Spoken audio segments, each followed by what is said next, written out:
À la une de cette édition d'information sur CAM News 24, édition du mardi 9 avril 2013, sécurité dans les villes et les coupeurs de route qui refont parler d'eux. En Goura, dans le département du Lomé-Direm, c'est dans la région de l'Est Cameroun.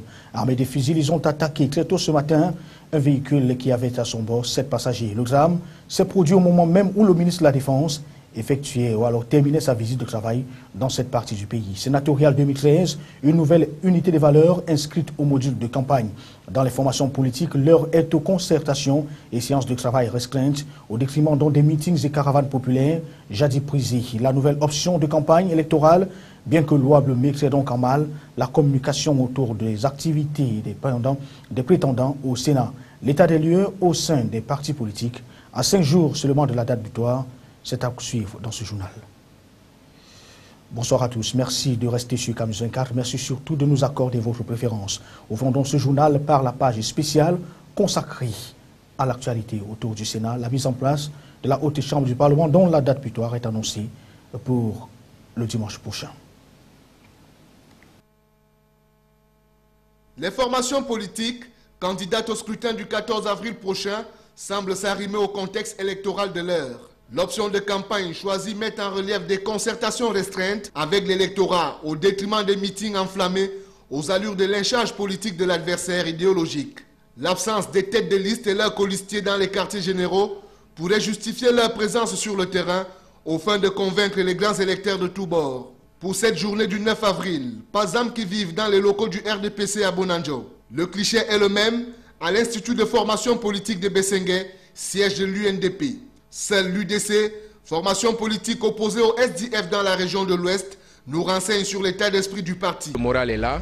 La réalité est que la campagne bat son plein, le collège électoral est connu, il y a 1135 électeurs potentiels sur le terrain et il se trouve que le RDPC a la majorité des électeurs.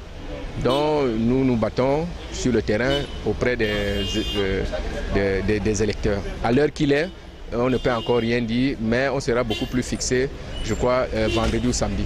À quelques jours de la date du scrutin, l'opacité reste renforcée autour de la consigne de vote. Jusqu'à présent, nous n'avons pas eu de consigne de vote. Mais le problème ne se pose pas avec moi. À partir du moment où, au sein de mon conseil municipal à Douala 2e, je côtoie les conseillers de l'UNDP et ceux du RDPC au quotidien. Je sais à peu près comment ils se comportent.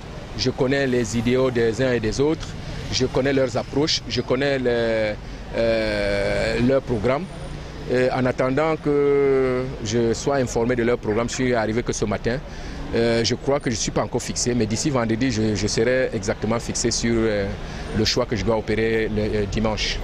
À bien des égards, l'avènement du Sénat qui tranche net avec l'habituelle campagne électorale, commandée par des agapes et autres beuveries, mettrait aussi en berne la communication autour des activités des partis politiques en course pour la Haute Chambre.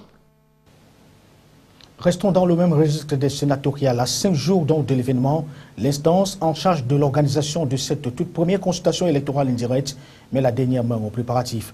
Dans le département du Vouri, on fait le point pour que le passage aux urnes dans les 4 bureaux de vote retenus dans ce département se déroule sans anicroche. On fait le point avec Sadou Mamoudou et Benoît Dokmo.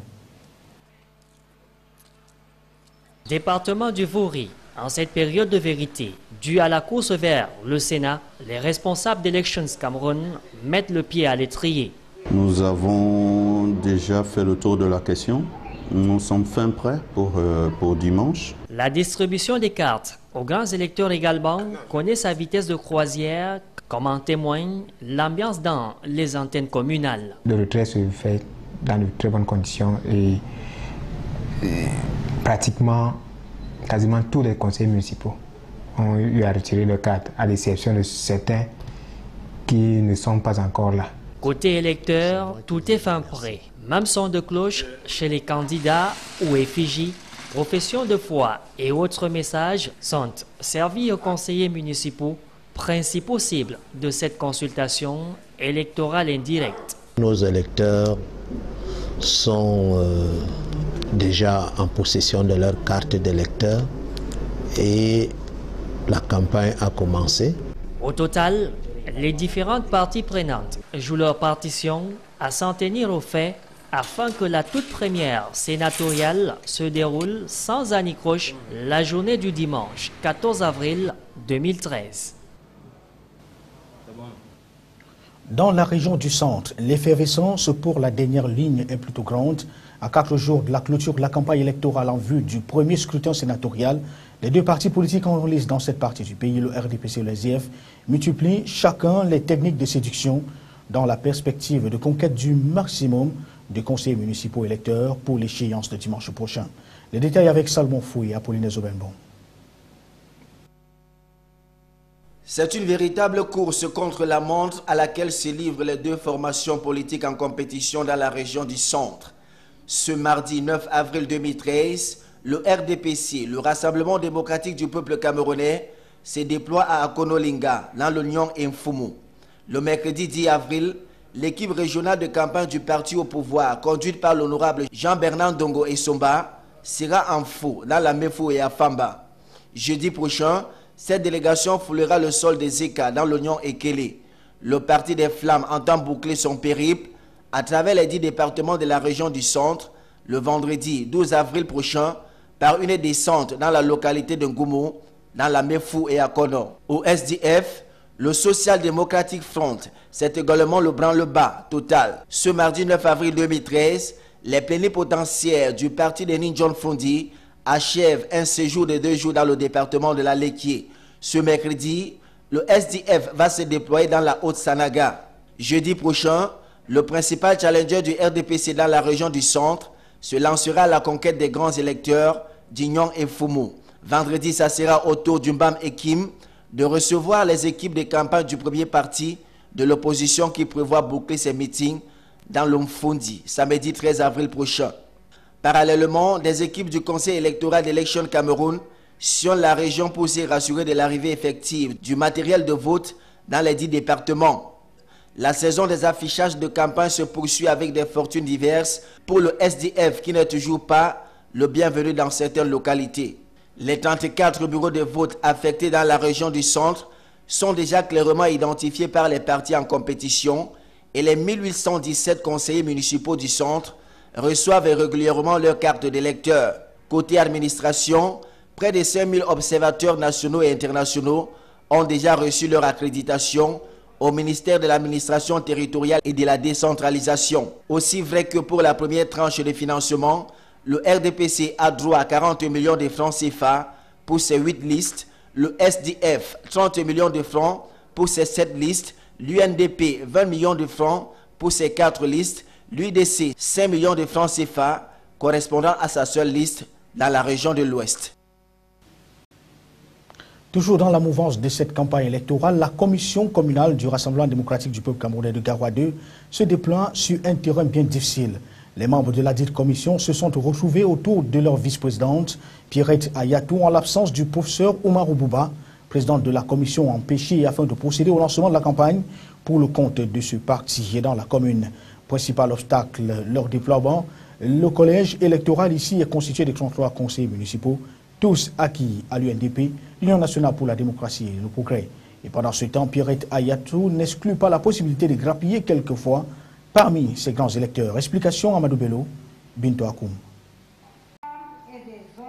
Nous devons de prospecter aussi dans les réservoirs électoraux de notre concurrent, comme il le fait dans les nôtres. C'est en ces termes que la vice-présidente de la commission communale d'animation de la campagne sénatoriale dans la commune de Garoua 2e a procédé au lancement des activités dans cette unité politique contrôlée entièrement par l'UNDP. Pierrette Ayatou et les membres de sa commission se refusent ainsi de jeter l'éponge avant le verdict final des urnes le 14 avril prochain. Même la réputation de la tête de liste UNDP de la région, Madame Oumoul Koultoumi Aïdjo, et maire de la dite commune, ne semble pas ébranler l'enthousiasme de l'équipe de campagne RDPC. Il est davantage question, a précisé le président de section RDPC Benoué Centre 2, Saliou Mouler, dans son allocution, de resserrer les rangs pour les consultations municipales et législatives qui pointent à l'horizon, reconnaissant implicitement les chances minimes de son parti à produire le résultat dans cette commune. Cette campagne, sur le plan général, peut s'articuler sur deux objectifs, la conviction et la maîtrise des acquis. Donc quand nous sommes dans une zone chahutée, une zone sensible, nous avons d'autres stratégies que nous devons affiner par rapport aux cibles. Donc c'est quelque chose, ce sont plus des concertations et des points de contact que les, comment dirais-je, un jeu collectif. Pour ces sénatoriales et conformément au guide de la campagne du RDPC revisité à l'occasion par les membres de la commission communale de Garoua 2e ainsi que les prescriptions de la circulaire du président national, tout semble donc parti pendant ces quelques jours restants pour battre campagne aux côtés des candidats de la liste RDPC avec toute la ferveur et la mobilisation recommandée. Des ingrédients qui peuvent peser sur la balance au décompte final car le scrutin réserve de nombreuses surprises dans la région du Nord et particulièrement dans le département de la Benue.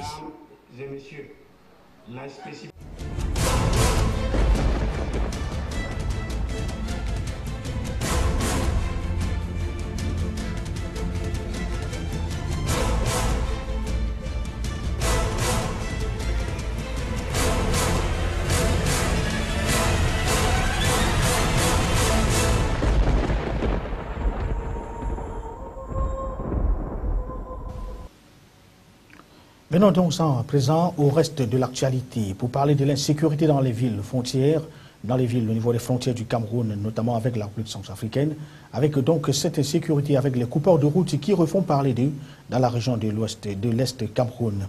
Il faut dire que dans le département du Lom, je dirais, mais plus précisément dans la zone de Ngoura, des personnes armées de fusils ont attaqué ce matin aux environs de 6h30 un cas de transport qui avait à son bord 7 passagers. Le drame s'est produit au moment où le ministre de la Défense était à achever sa visite d'urgence effectuée depuis quelques jours dans cette partie du pays. Des précisions avec Enes Tateba, Roméo Tignan pour le récit. Retrouvons Serge Tetka. Le bilan de cette attaque fait état de 2 blessés graves, dont un jeune de 16 ans élève au lycée de Guiwayangamon, actuellement dans le coma à l'hôpital régional de Bertois où il est en soins intensifs. Informé de cette situation préoccupante, le sous-préfet de Ngoura a interrompu une réunion de sécurité justement pour voler au secours des victimes. Cette situation est un peu alarmante parce que vous savez, Colomine est un site cosmopolite, là où regorgent toutes les entités ethniques. Je souhaiterais que le gouvernement voit dans quelle mesure sécuriser ce site. Étant entendu, comme je l'ai toujours dit dans mes rapports de sécurité, l'arrondissement regorge 9000 km², composé de 35 000 âmes dans 2 cantons, dans le canton Banguela et le canton Bodomo, et puis 32 villages. Alors, vous voyez dans quelle situation nous vivons, la situation d'insécurité que nous vivons. L'incident est survenu à 15 km de Colomine, dans un bosquet près du village Guiwayangamon, sur l'axe Colomine-Ngoura. 5 assaillants armés de fusils de fabrication artisanale ont tendu une embuscade à une voiture ayant à son bord 7 passagers en partance pour Ngoura. Les 5 coupeurs de route ont feint d'être des passagers, mais la présence d'armes à feu qu'ils détenaient a obligé le conducteur à engager la marche arrière sur une distance de plus de 4 km, non sans avoir eu à essuyer les balles des assaillants. L'incident qui arrive au moment même où Edgar Alam Bongo, le ministre délégué à la présence en charge de la défense, est à l'Est pour une visite de travail, permettra sûrement que des mesures sécuritaires plus costaudes soient prises pour mettre la main sur ces bandits de grand chemin qui ont échappé aux forces de maintien de l'ordre basées dans la localité de Wumbu et de Colomine.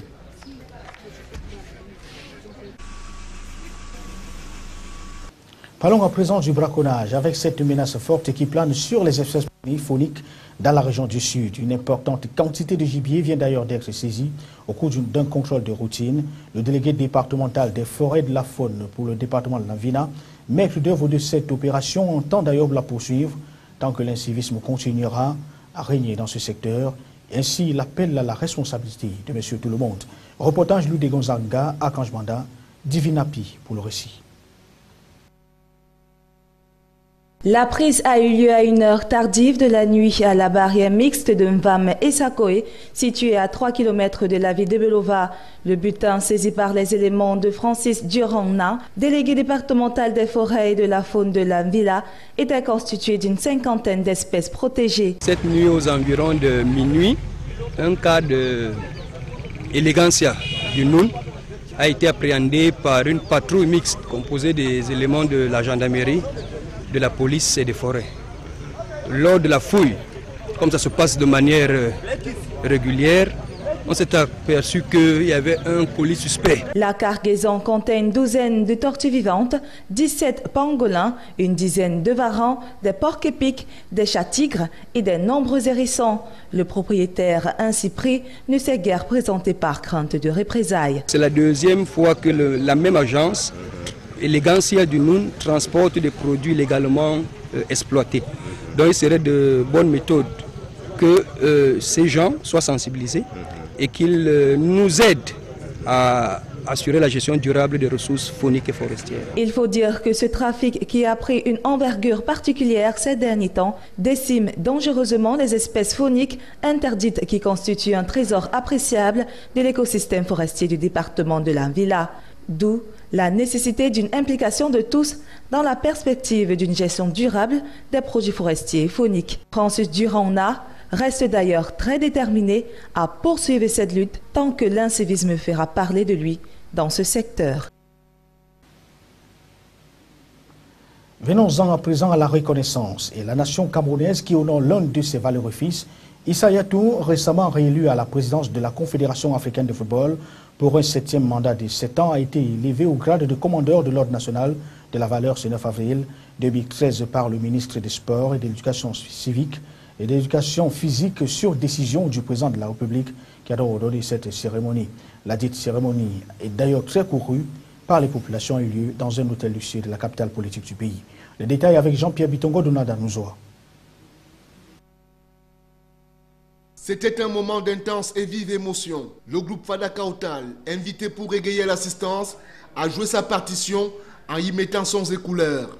Surtout qu'il y a 5 ans, c'est en ces mêmes lieux que les Camerounais fêtaient les 20 ans d'Issa Yatou à la tête de l'instance fêtière du football africain. La suite de la cérémonie a donné lieu au témoignage. Iya Mohamed, le président de la fédération, salue les exploits et autres innovations d'Issa Yatou, l'ambassadeur camerounais de la gloire, à la tête de la CAF depuis 25 ans. Ce témoignage est suivi par l'interprétation du Kegege international, représenté par l'humoriste pur et talent Jean-Jacques Didier Onanawana, qui enflamme la salle au point de susciter les encouragements des personnes présentes. La sortie de Issa Yatou est un autre tableau. Sur le podium, il est rejoint par le ministre des Sports et de l'Éducation physique. Adoum Garoua exécute alors l'acte historique. La gendarmerie accompagne avec la musique rituelle. Issa Yatou vit à l'instant l'un des moments forts de sa vie et ne peut qu'adresser un merci de déférence et de gratitude au chef de l'État, promettant poursuivre le renforcement de l'image du Cameroun. Pour le ministre Adoum Garoua, la longévité d'Issa Yatou à la tête de la CAF qu'il préside depuis 1988 est due, entre autres, à sa compétence managériale et à sa grande capacité de négociation. Aussi, il lui a demandé de persister sereinement sur l'œuvre entamée aussi longtemps que possible. Jusqu'à le groupe Fadil. L'adresse Belling International Affaires Limited vient de signer les termes d'un contrat B2B Operation. Avec ce partenaire israélien, la coopération sera beaucoup plus axée sur les domaines de l'agriculture de seconde génération et l'élevage intensif. Pour plus de détails, retrouvons Jean-Jacques Ondoa et Serge Tetka. Tout a commencé par une entrevue en tête-à-tête longue de plusieurs heures entre les deux présidents, dont Mohamedou Bayero Fadil, président du conseil d'administration du groupe Fadil, et Yossi Belling, fondateur de Belling International Affairs Limited. Les deux hommes ont échangé leurs différents points de vue pour un partenariat gagnant-gagnant. Le ranch de Goumdiel va de ce fait bénéficier de la riche expérience israélienne en matière d'élevage et d'agriculture de pointe.